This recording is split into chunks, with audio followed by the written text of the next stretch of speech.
In a major expose, Canada's Globe and Mail revealed that Canada's NSA, National Security Advisor, and the Deputy Foreign Minister leaked classified information and sensitive intelligence on India to the American newspaper Washington Post days before the Indian NSA met his Canadian counterpart in Singapore amid the diplomatic standoff.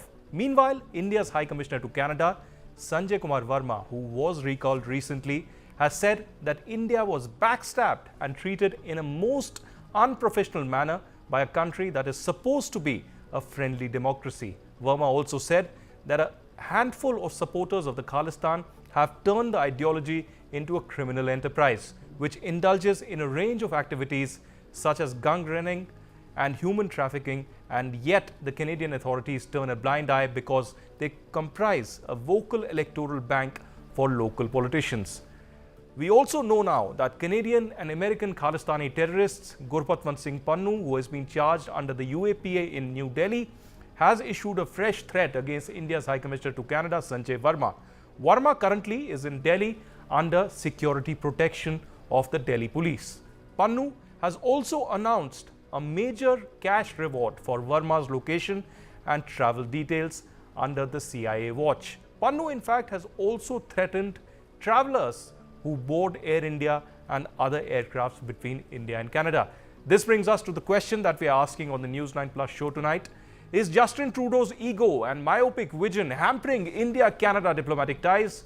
Will Canada act against the Khalistani terrorists and gangsters of the Lawrence Bishnoi gang? And finally, who will protect Indian diaspora and the Sikh community from the Khalistani extremists in Canada? Joining me on the debate this evening, Sameer Kaushal, senior journalist, joining us direct from Canada. We also have Ambassador Prabhu Dayal joining us, former Indian diplomat, and Adit Kothari, expert on foreign affairs. Sameer, if I can come directly to you. You know, this has snowballed into a major controversy, the entire selective leaks of sensitive documentation. We saw you also reporting about, the Conservative MP, tearing into the Justin Trudeau government about the leaks that have happened. We've seen major reportage by the Canadian media also of why these selective leaks have happened. The question is not just about the leaks, also the timing of these leaks days before Ajit Doval met his counterpart in Singapore. What kind of messaging is Canada really doing? It has a preconceived notion. Its plan is very much clear against India, but wants to give an impression that it is sharing any evidence while it hasn't. Thank you so much, Aditya, for taking me into your show. So first of all, let me just be clear with one thing, that it's not that Canada or Canadians are against India or against India's policies. It's a leader, it's one leader or his policies, his desperation to put India into a corner, that is Mr. Justin Trudeau, the Prime Minister of Canada for now. The reason behind that is we all know that Justin Trudeau's popularity is plummeting day by day. Right now, he's 20% behind his opponent, the official opposition leader, Pierre Poilievre. And that's why he's trying to play every trick of the politics to be in limelight, to be in power, though more than 24 of his own MPs, of his own Liberal Party's MPs, are asking him to resign, to step down from the post because of his popularity. And they feel that right now the leader is like an eclipsed politician, which even his shadow can give a very big, you can say, a push to the Liberal Party in the coming elections. But on the other side, I was going through the interview of recalled a High Commissioner from Canada, Mr. Sanjay Kumar Verma. He gave his interview to one of the news agencies in India, and he said the same thing, that it's not the Canada which is against working against India. It's one leader or his policies. But let me just tell you the point which you raised, the very important point, that why the secret classified information has been leaked. What was the reason for that? It's not just only you or me who are saying this. It's one of the leading news organization, Global News, their very senior correspondent, Mercedes Stephenson, she even wrote on her social media, where she, replying to one of the American journalists, and categorically, I'm quote unquote reading her tweet, where she is saying that I wouldn't call senior national officials who were dispatched and sanctions to brief a foreign media outlet outing sources. It is outing a double standard. They didn't speak without political authorization or directions, as their jobs aren't at risk. It's political hypocrisy. Even the Canadian media, the media which till now was supporting directly or indirectly, the Liberal government, they are now, pointing that why this leak has been, why there was a leak, and why the information has been given to a selective media. And it's not just only this. The strange thing which Mercedes Stephenson, mentioned over here, which is very, concerning. She said, very frustrating to be told national security that we can't comment, but we can brief media in Washington. Right. While that annoyed me, it's not but of the issue for me. It is about the pressure and persecution. You just focus on these words, which Mercedes Stephenson, the senior Canadian journalist, writing on a wall, she said, it's about the pressure and the persecution with threat of prosecution. Right. I have seen with absurd when it's not a PMO brainchild, and then this, like, pick a lane. So journalists are talking about this. Journalists are frustrated with this, that why there has been this kind of leak. And as you said categorically, that Mr. Michael Chong, the member of parliamentarian, Mr. Chong and his family has been, target by the CCP, the China's government, Right. For the foreign interference. And he categorically mentioned this in the House of Commons when Mr. Justin Trudeau pinpoint his leader, the official opposition leader, Pierre Poilievre, that why he's not getting the security clearance to read the confidential information.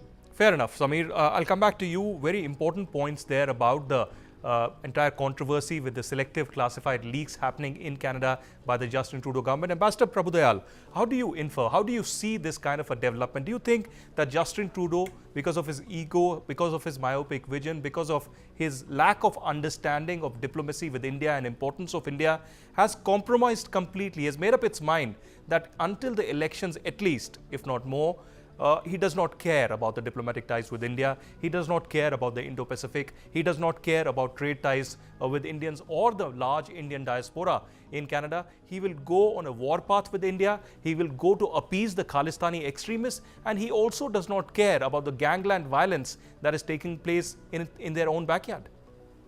Well, thanks for having me on your show.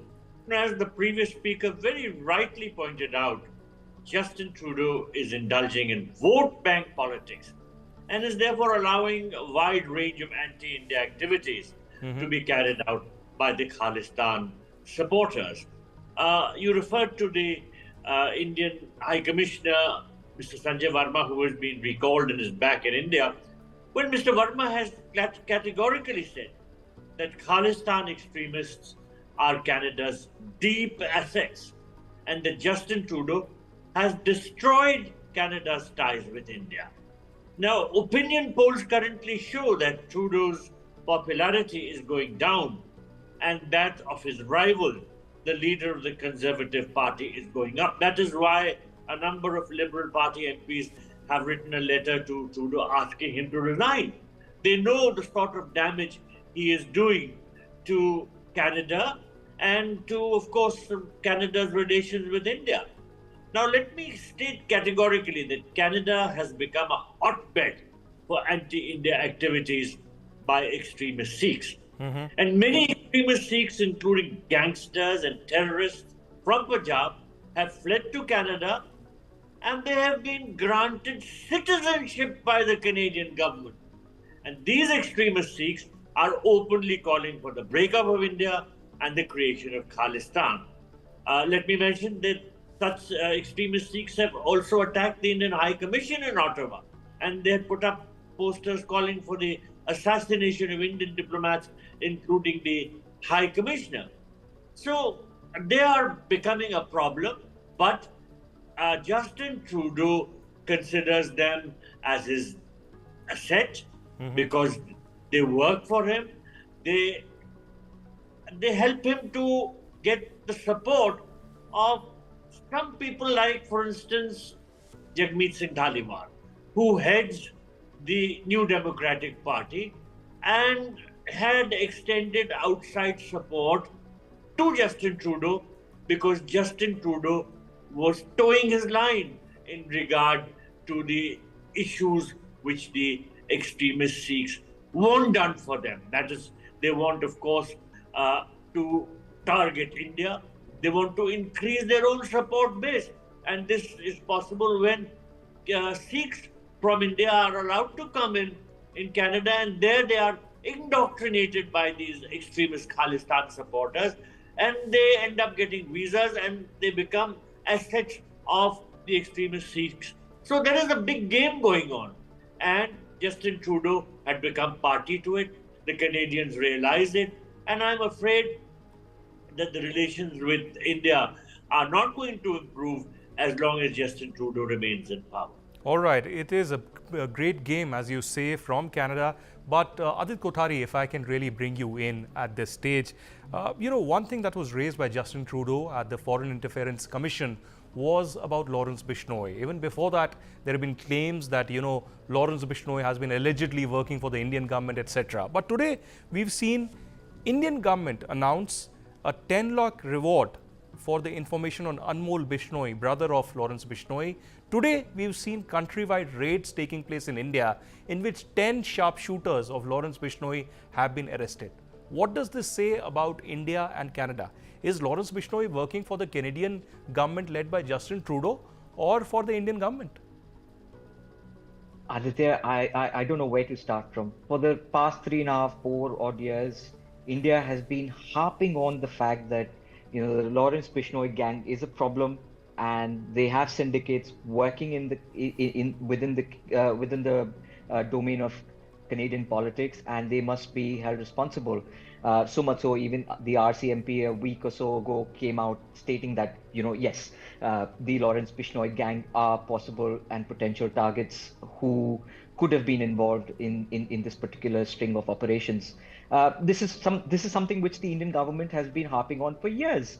And so much so, even Goldie Bra's name, which was not in the RCMP wanted list, but in the sort of civic organization wanted list, which is called BOLO in Canada, in the 10 most wanted list, that was dropped out of absolutely nowhere. Suddenly, his name disappeared. So what does this indicate? It basically indicates that the Canadian polity, the Canadian administration and establishment is very happy to work with criminals. They're very happy to work with thugs. They patronize criminals, which is why the Brother Keepers gang, the Dhaliwals, the Grewals, all operate with absolute impunity without any checks and balances. They perfectly run their drug racketeering, their human trafficking businesses within the Canadian-US borders without any questions being asked. So the Canadian establishment is completely in gloves with these criminal gangs. I am not going to refer to them as Khalistanis because they are criminals at the end of the day. And also the US is 100% complicit there. The one point where I disagree with both Ambassador Dayal and Samir is the fact that we are only pointing our gun towards Justin Trudeau as the problem. I don't think Justin Trudeau is the only problem. I think polity in Canada, the polity in West is generally a problem, who in the garb of human rights, who in the garb of First Amendment essentially pander to these feral individuals. So much so, apart from a Michael Chong or a Chandra Arya, there haven't been any other politicians in the Canadian Parliament who've come out to say, where is the evidence? Why are you single-handedly, sidelining India? So those kind of pertinent questions are not being asked, and which is absolutely dismaying. Even day before yesterday, Tim Uppal who's the deputy of the Conservative Party, came out in Parliament questioning the foreign interference of India. So, this sort of politics need to be called out. The politics of India cannot be allowed to be played in the West, and it's the Indian diaspora and the civic bodies in general who need to build some sort of a consortium, some sort of a collective unity to come out and call this federal business out. No, Adit, I completely agree with you. In the larger arena, of course, the Western hypocrisy is certainly a problem. But in the Canadian context, I believe that the Khalistani problem is their own internal thing that they need to sort out. In fact, Chandra Arya, the member of parliament that you mentioned just about day before yesterday, in fact, mentioned in his speech that the Khalistani extremism is a Canadian problem and we have to deal with it. The RCMP, he mentioned, is acting, but I haven't seen any kind of action really taking place. But Sameer Kaushal, very quickly, how do you analyze the road ahead? Of course, the diplomatic ties between India and Canada are at its worst. I personally, tracking foreign affairs, can tell you that this is even worse than Pakistan at this particular stage. But what is the immediate road ahead? Do you really feel that there will be a status quo until the elections really take place, if there are early elections, or do you think that there will be more significant steps taken by the Trudeau government and perhaps a counter reaction by India? There are a few things. One thing which I just want to add from the previous speaker's information, that Goldie Berard, Stinder Pal Singh Goldie Berard, was on RCMP's top 25 most wanted list. I think 2 years or 1 or 2 years back. He was on the most wanted list. Right now, he's not on that list. I'm not very much sure about his whereabouts, where he is, why they took him out from that list. It was in the BOLO program as well, but BOLO is Be on Lookout program. But right now, I'm not very much sure why they pull him out from that list. As far as the second thing is concerned, there is a foreign interference inquiry going on in Canada, and China was the central point of that interference. And what sane minds are thinking that India's name has been pushed into that, or just to mild the focus on or to distract the focus from the government of China. But at the same time, foreign interference is happening in Canada, and it's not just only one country. There are so many other countries' name has been come into that, in those reports. Even Pakistan's name is coming in that report as well.